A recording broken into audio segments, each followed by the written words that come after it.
Hello and welcome to Express News. In the next half an hour, we'll get you all the latest news and updates. My name is Abhishek Mahajan. Let's start with the top story. Union Home Minister Amit Shah hoisted the national flag at his official residence in Delhi under Har Ghar Tiranga campaign. The minister said on social media that campaign demonstrates that 140 crore citizens of the country are determined to develop and make the best of the free India. Union Agriculture Minister Shivraj Singh Chauhan also hoisted the national flag at his official residence in Delhi. Posting on X, Minister urged citizens to wave the tricolour at home and celebrate the national festival. Uttar Pradesh Chief Minister Yogi Adityanath took a selfie with the tricolour at his residence in Lucknow under Har Ghar Tiranga campaign. Gujarat CM Bhupendra Patel hoisted the tricolour at his residence in Gandhinagar under Har Ghar Tiranga campaign. In Jammu and Kashmir's Doda district administration distributed 1 lakh national flags under Har Ghar Tiranga campaign ahead of Independence Day. A mega cycle rally was organised in Jammu and Kashmir Kathua district under Har Ghar Tiranga campaign to instill patriotic fervour among the masses ahead of Independence Day celebrations. This year's special guests at Independence Day celebrations include a significant number of women panchayat leaders who have brought visible improvements in their gram panchayats. Panchayati Raj Ministry will facilitate these special guests in New Delhi. Tomorrow, during the program, AI-powered Sabha Sar application will also be launched. To facilitate the special guests, invitees and general public to attend the Independence Day ceremony on Friday, the Delhi Metro will commence its services at 4 a.m. on all its lines from all terminal stations. The train services will be available at a frequency of 30 minutes on all lines till 6 a.m. and thereafter regular timetable will be followed for the rest of the day. For the upcoming episode of Mann Ki Baat program scheduled for 31st August, citizens can submit their ideas and suggestions through the toll-free number 1-800-117800 or via Narendra Modi app or MyGov Open Forum till 29th August. Third India-Singapore Ministerial Roundtable was held in New Delhi on Wednesday. India's External Affairs Minister Dr. S. Jaishankar said on X, thanked delegations from Singapore for their commitment to strengthen the comprehensive strategic partnership between the two nations. Finance Minister Nirmala Sitharaman, IT Minister Ashwini Vaishnav and Commerce Minister Piyush Goyal also participated in the meet. Leaders had a productive interaction with the India-Singapore Business Roundtable delegation. India has banned imports of jute products and ropes from Bangladesh through land routes with immediate effect from August 11. A notification issued by the Directorate General of Foreign Trade on August 11 stated that items such as jute fabrics, twine, ropes and bags can now enter India only through the Nahava Sheva seaport in Maharashtra. At least 10 devotees died and many were injured on Wednesday after a collision between a passenger pickup vehicle and a trailer truck on the Jaipur-Bandukui Expressway. The tragedy happened near Bapi in Dosa city of Rajasthan. The devotees were coming from Khatu Sham temple in Sikar city when the accident occurred.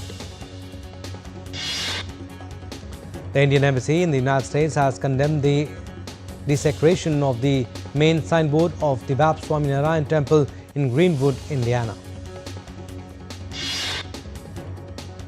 In a social media post, the embassy said that the Indian consulate is in touch with the community and has raised the matter with law enforcement authorities for prompt action. Chief Justice of India B.R. Gavai today said the Supreme Court will look into the issue of relocation of stray dogs in Delhi NCR. The observation came from the Apex Court after a lawyer mentioned a plea on the sterilisation and vaccination of community dogs in Delhi. Indian equity indices ended higher on Wednesday. At close, the Sensex was up 304.32 points at 80,539.91. At close, the Nifty was up 131.95 points at 24,619.35. Indian rupee ended 21 paise higher at rupees 87.49 per dollar on Wednesday versus previous close of rupees 87.70. Gold futures maturing on October 3rd was priced at rupees 1,422 per 10 grams on the multi-commodity exchange. Silver futures for September 5 maturity stood at rupees 1,15,220 per kg on the MCX. India has lifted over 270 million people out of poverty between 2011-12 and 2023-24 using the Rangarajan poverty line. Poverty rates plummeted from 29.5% to 4%. Japan's Nikkei 225 index gained as much as 1.7% to touch an unprecedented 43,451.46 before ending the day at a record high closing level of 43,274.67 on Wednesday. The US government's budget deficit grew nearly 20% in July to $291 billion despite a big jump in customs duty collections from Trump's tariffs. Eli Lilly has launched the pre-fill injector pen of its blockbuster weight loss drug Mounjaro for 14,000 rupees for its starting dose of 2.5 mg in India. Perplexity AI made a $24.5 billion unsolicited all-cash offer for Alphabet's Chrome browser on Tuesday, a bid far above its own valuation. A Hamas delegation is in Egyptian capital Cairo to discuss resuming Gaza ceasefire talks on Wednesday with the goal of reaching a temporary 60-day truce agreement. The Hamas team, led by chief negotiator Khalil al-Haya, were invited by Egypt to discuss the latest developments in ceasefire talks and prisoner exchanges. Cairo meetings will focus on ending hostilities and releasing prisoners. The discussions include a potential 60-day truce followed by longer negotiations. They also aim to exchange all Israeli captives, both alive and deceased, in one deal. Israeli Prime Minister Benjamin Netanyahu has also hinted at a shift in ceasefire negotiations, prioritizing a comprehensive deal to release all remaining hostages held by Hamas in one go rather than phased agreements. Prime Minister Benjamin Netanyahu's plan to expand military control over Gaza expected to be launched in October. The military chief of staff has warned it could endanger surviving hostages and prove a death trap for Israeli soldiers. It has also raised fears of further displacement and hardship among the Palestinians in the Gaza City region. New Zealand's Prime Minister Christopher Luxon said on Wednesday that Netanyahu had lost the plot as the country weighs up whether to recognize the Palestinian state. To deal with the humanitarian crisis in Gaza, a ceremony was held in Jakarta on Wednesday ahead of departure of its military to drop aid to Gaza. Two Hercules aircraft departed on Wednesday with more than 800 tons of aid material that will be dropped through Jordan's Aju Air Base. European leaders and Ukrainian President Volodymyr Zelensky will hold online talks with US President Donald Trump on Wednesday to convince him to respect Kiev's interest during his meeting with Putin in Alaska on Friday. Zelensky is traveling to Berlin to join the afternoon video conference with the host Chancellor Friedrich Merz. He also invited the French, British and other European leaders and the heads of the EU and NATO for the talks.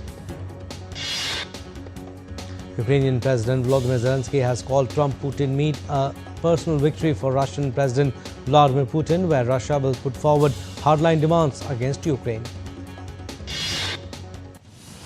To prepare for the summit, Russian Foreign Minister Sergei Lavrov held a call with US counterpart Marco Rubio, who told a US radio show earlier that Trump did not regard the meeting as a concession to Russia. White House Secretary informed the US Secretary of State Marco Rubio that the president wanted to size up Putin directly. Along those lines, Trump's administration tempered expectations for major progress towards a ceasefire. Russian troops surged into the eastern Ukraine near Dobropilya on August 12, aiming to control Donetsk. Ukraine's military, facing troop shortages, battled Russia forces but reclaimed two Sumy villages. The United States announced sanctions against an armed group aligned with Congo's military as well as Congolese mining company and two Hong Kong-based exporters over armed violence and the sale of critical minerals. Mexico's Attorney General's office and Security Ministry said in a joint statement that authorities shipped 26 prisoners wanted in the US for ties to drug trafficking groups. During a press conference, Ecuador Health Minister Jimmy Martin stated that 12 infants have died in July from various causes, among which 2 have shown the presence of KPC bacteria. South Korean prosecutors raided the headquarters of the former party of jailed ex-president Yoon Suk-yeol on Wednesday. Thailand's Constitutional Court said on Wednesday it will give its decision on August 29 in a case seeking the removal of Prime Minister Paetongtarn Shinawatra. Alright, we are slipping into a very short break. On the other side, more stories. Keep watching Express News.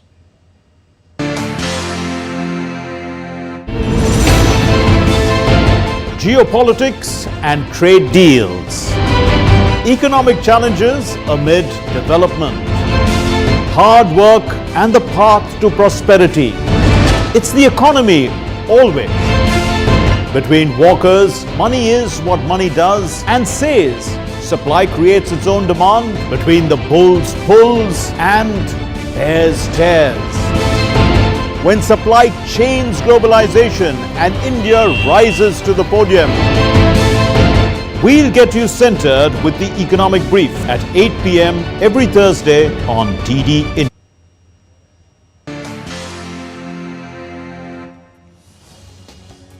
Welcome back. You're watching Express News. I'm Abhishek Mahajan. Some more stories.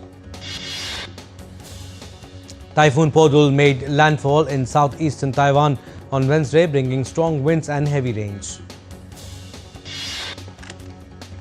Large swathes of southern and eastern Taiwan are shut down and hundreds of flights have been cancelled due to Typhoon Podul. Firefighters battled to contain a raging blaze on Tuesday as thick clouds of smoke and flames engulfed a wooded area in the western province of Izmir. Firefighters in the southern Albanian town of Delvina are also battling wildfires that have encircled the city, local residents said late Tuesday. Authorities have ordered evacuations as a precaution and roads in Delvina were reportedly deserted due to raging wildfire. Emergency teams fought on Tuesday a wildfire located in the northwestern region of Galicia in Spain that has destroyed close to 3,500 hectares. After a wildfire broke across the beach town in Montenegro, eyewitness footage shows large plumes of smoke rising above Buljarica on Tuesday. Hot weather returned to the British capital with temperatures climbing to 30 degrees Celsius after weeks of 20s. Germans embraced the return of hot summer weather on Tuesday, seeking relief in outdoor pools and purpose-built cool zones as temperatures climbed above 30 degrees Celsius. A heat wave has gripped the southwestern French city of Bordeaux, with local residents describing it as a suffocating and difficult to manage situation. As temperatures soared across Bosnia and Herzegovina, residents and tourists sought refuge in the cooler mountain resorts. At least 8 people were killed after flooding on Cape Verde's South Vincent Island overwhelmed emergency services and cut key roads. Tropical storm Erin moved quickly westward on Tuesday in the Atlantic Ocean and is forecast to become a hurricane later this week, the U.S. National Hurricane Center said. In Canada, firefighters battled a wildfire on the outskirts of Halifax on Tuesday, with some local businesses evacuated according to local media. Unprecedented rainfall over the weekend has caused widespread flight delays and cancellation at Mexico City's Benito Juarez International Airport, leaving hundreds of passengers stranded. In the Union Territory of Jammu and Kashmir, Udhampur, school students participated in the full dress rehearsal for the Independence Day performance. Lebanese craftsman Mohammad Al-Shar keeps his family's traditional craft alive by making tarbouch hats at his workshop despite low demand. Natives of Lebanon's Tripoli region have been making traditional tarbouch hats for the past 25 years. Bulldog, an AI-powered robot, is making the rounds in the northern city of Monterrey, Mexico, to raise awareness about animal abuse and welfare. With a metallic-friendly voice, Bulldog is about the size of a beagle and initiates conversations with children and adults about animal rights. In Algeria's Kabyle Mountains, villagers continue the ancient practice of salt panning, preserving their centuries-old tradition. The Pacific island country of Fiji has been vigorously promoting tourism over the years, turning its tropical charm into a global attraction. Denarau in Fiji welcomes thousands of visitors who come for beaches, snorkeling and the vibrant produce markets rich with tropical fruits like breadfruit. Australian ski resorts are experiencing a bumper season with strong visitor numbers and excellent snowfall. Narni Sotterranea, an underground archaeological site in central Italy, is drawing visitors for its rich history and a refreshing escape from the summer heat. Singer and songwriter Ella Langley cancelled concerts with singer Morgan Wallen, citing health issues. Langley has been opening for Morgan on his I Am the Problem tour. Trailer of Selena Gomez star Only Murders in the Building Season 5 is out now. The series will be released on the 9th September. After his 8-year acting retirement, Hollywood actor Daniel Day-Lewis is back with a new movie, Anemone. The film will have its world premiere at the New York Film Festival. First poster of actor Timothy Chalamet's star Marty Supreme has been unveiled. The film will be screened on Christmas this year. Hollywood actress Danielle Spencer, known for her role as Dee Thomas on the sitcom What's Happening, passed away at 60. The highly anticipated animated film Chainsaw Man Rise Arc trailer has been unveiled. Famous Hollywood superstars Angelina Jolie and director Doug Liman reunite nearly after 2 decades for a new spy thriller called The Initiative. James Gunn's superhero film Superman, starring David Conswet, will release on OTT this Friday. Veteran actor Basanti Chatterjee passed away on Tuesday night at the age of 88 after battling cancer for a long time. Web series celebrating national pride Sare Jahan Se Acha was released on OTT. The series is based on 1970s spy drama starring Pratik Gandhi.